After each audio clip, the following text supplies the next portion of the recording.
Salut et bienvenue à Foyer Visible, un magazine audiovisuel créé par des bénéficiaires de l'Hospice Général afin de mettre en lumière la vie quotidienne à l'intérieur des centres d'hébergement collectif ainsi que de créer des liens entre la communauté migrante et la société qui les accueille.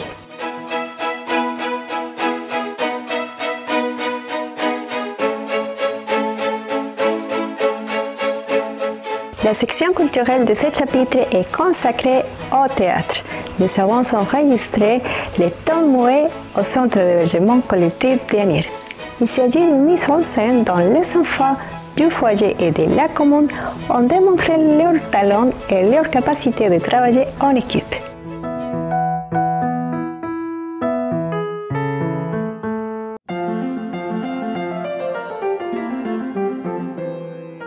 La troupe de Charlie Chaplin vous invite au spectacle des temps muets. Alors l'association Cohérence, elle existe depuis 2016.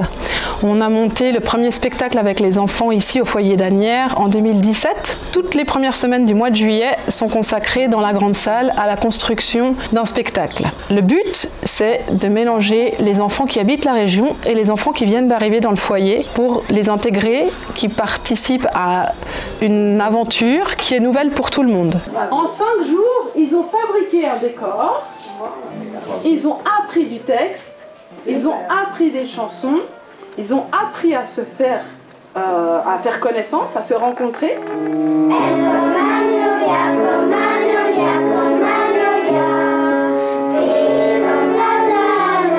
On a monté donc les temps muets, on a une nouvelle troupe qui reprend le système du cinéma muet et ils ont donc appris tous ensemble à fabriquer un film muet.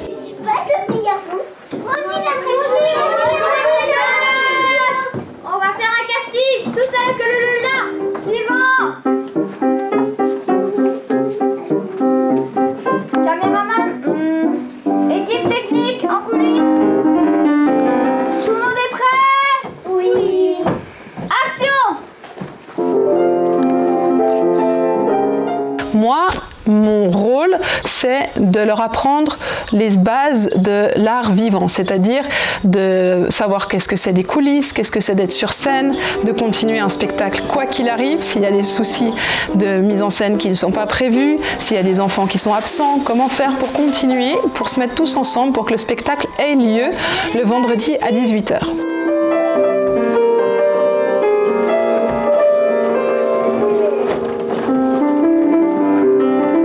C'est impressionnant de pouvoir voir et découvrir comment il a été mis en place vraiment sur une courte période. C'est vrai que sur une semaine, c'est assez impressionnant de voir comment toute cette petite troupe se met en place et a pu créer quelque chose de vraiment chouette. Et les visages que j'ai pu voir, les personnes des 5 colosses ont pu vraiment aimer et apprécier ce spectacle. Je dois dire que je l'ai aimé du début jusqu'à la fin et de la fin jusqu'au début. Non, tout était très bien. Et je félicite les acteurs.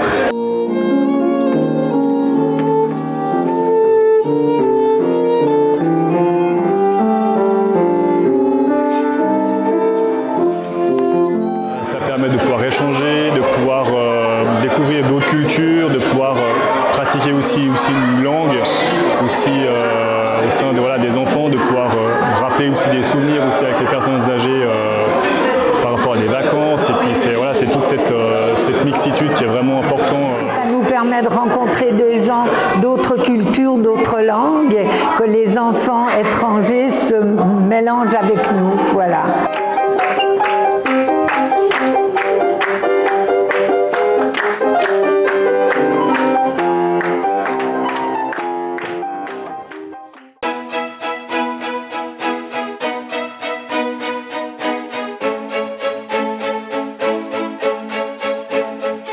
La section de loisirs de ce chapitre est consacrée au cirque. Un chapiteau a été installé au centre d'hébergement collectif d'Anières pour développer plusieurs activités que nous avons enregistrées. On commence cette série de reportages avec un atelier où les enfants du foyer ont appris l'art du cirque.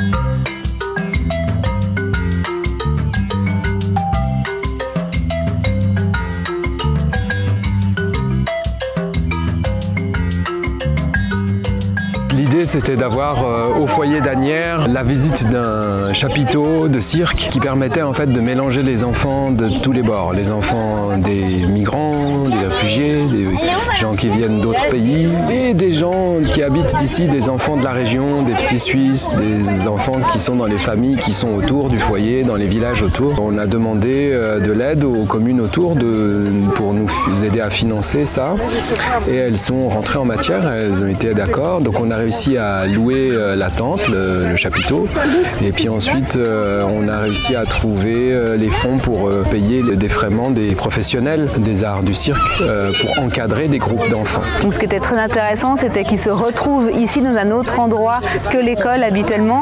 C'est plutôt ludique et je pense que tout le monde a pris beaucoup de plaisir. Et donc la mairie a trouvé que ce projet était très intéressant et a aidé à ce que ce projet puisse être monté cette année. C'est trop cool de faire ce projet, de pouvoir enseigner le cirque à des enfants. On a fait plusieurs ateliers durant la semaine et à la fin on a décidé la meilleure chose qu'ils ont appris de ce qu'ils avaient envie de montrer. On les a posé la question qu'est-ce que tu veux montrer à tes parents et donc ils ont tous pu choisir et après on a fait des trucs collectifs. Donc on a bossé vraiment aujourd'hui pour mettre tout ça ensemble pour créer un spectacle.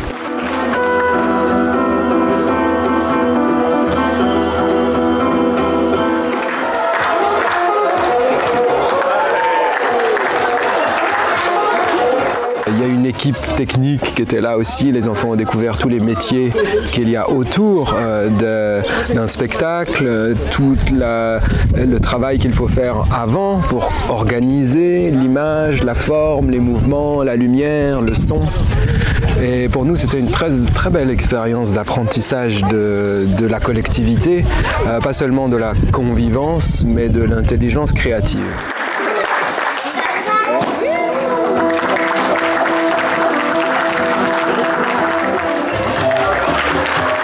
C'est vrai qu'on voit nous le foyer un peu de loin, on a rarement des mélanges d'enfants, eux les enfants se connaissent avec l'école et là de se retrouver dans des moments et de partager des choses, des activités soit sportives, soit culturelles, c'est quand même important.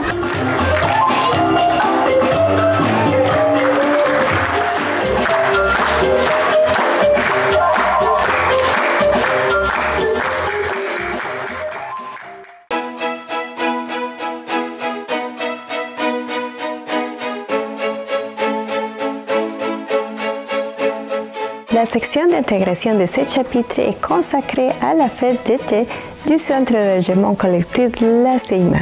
Les résidents et la communauté environnante ont partagé leur joie avec la danse, la musique et la nourriture.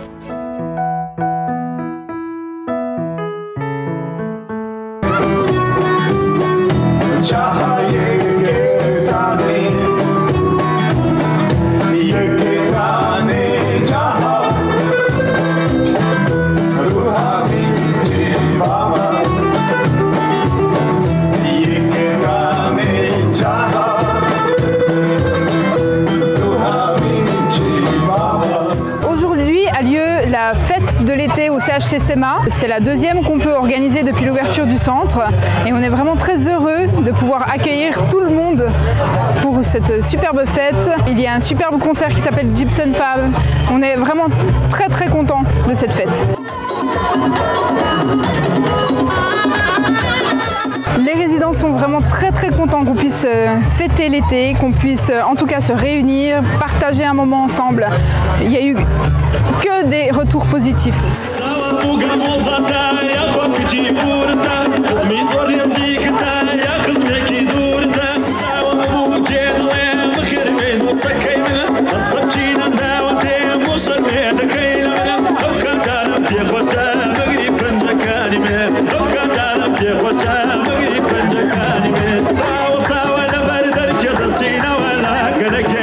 On a invité énormément de monde, de la commune, des partenaires avec qui on travaille, les enseignants des enfants. Et c'est aussi l'occasion pour les résidents, pour les parents, pour toute personne personnes en fait de pouvoir se rencontrer et de faire connaissance et peut-être échanger des coordonnées pour pouvoir avoir des activités aussi sur l'extérieur.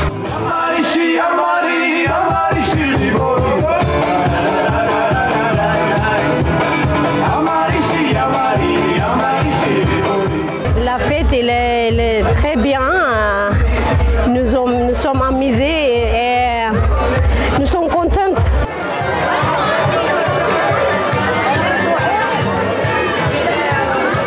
La fête a été organisée principalement par l'équipe sociale, donc les assistants sociaux en intervention collective et les intendants sociaux. Et on a été aidés, grandement aidés aussi par les résidents pour l'organisation, pour la préparation, pour installer tout le mobilier et surtout pour la préparation de succulents plats venant de tout pays.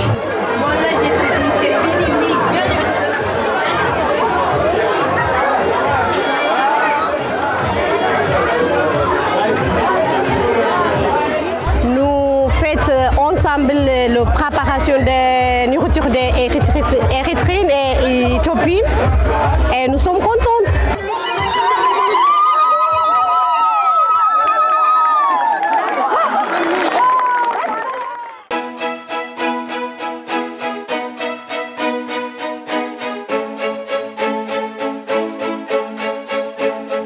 L'histoire de vie de ce chapitre est l'une des histoires de joie de vivre. Un film documentaire réalisé par Mariana Pacan. Cette histoire est racontée par Irma Bharawat, une femme géorgienne qui a dû surmonter divers obstacles sur sa chaise roulante afin d'améliorer sa qualité de vie.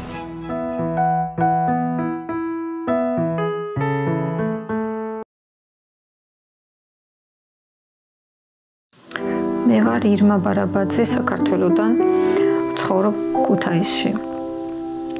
11 წლის ასაკში ჩამოვარდი ხიდან.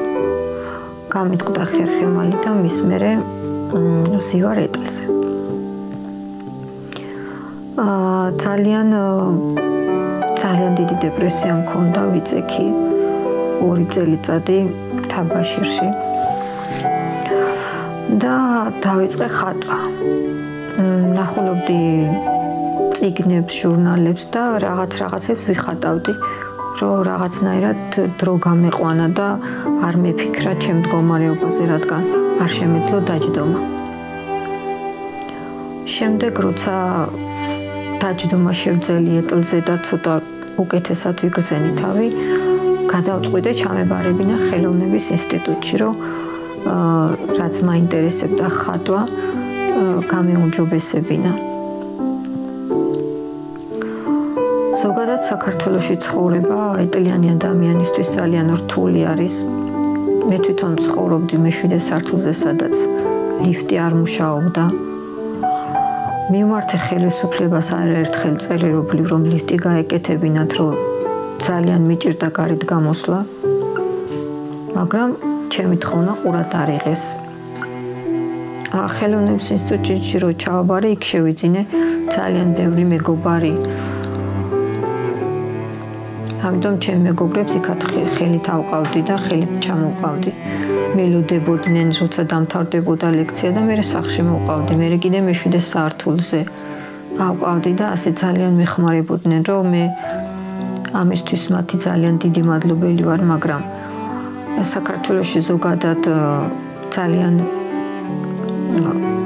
ეტლით მოსარგებლეებს ძალიან უჭირს ცხოვრება, რადგან არ არის ადაპტირებული გარემო,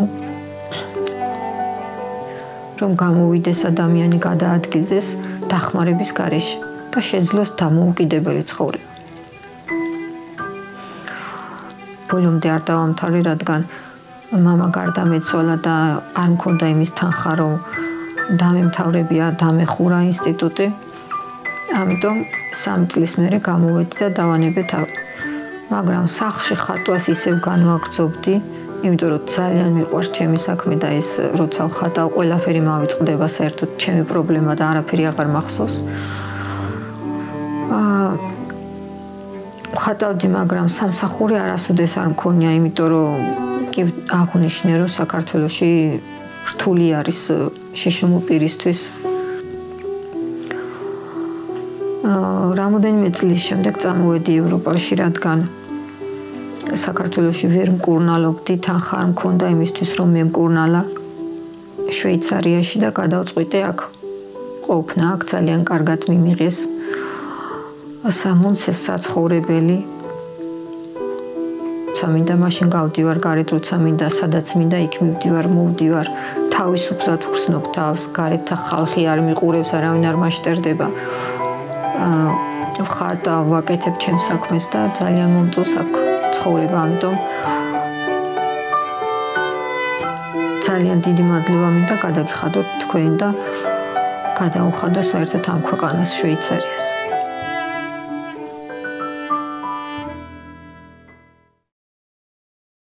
Irma a été expulsée par la police cantonale genevoise en avril 2022. Elle habite seule avec sa mère dans la ville de Kutaisi, dans des conditions difficiles. Elle nous explique qu'il n'y a pas d'assurance maladie, ni d'aide médicale adéquate pour les personnes handicapées. Les médicaments sont hors de prix et l'État ne subventionne rien. Elles vivent avec une pension équivalente à 20 francs par mois.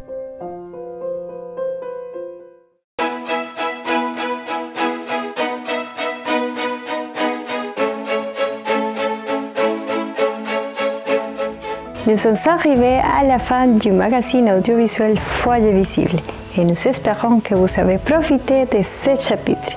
Nous vous invitons à nous suivre sur nos réseaux sociaux et n'hésitez pas à nous écrire vos commentaires. À la prochaine!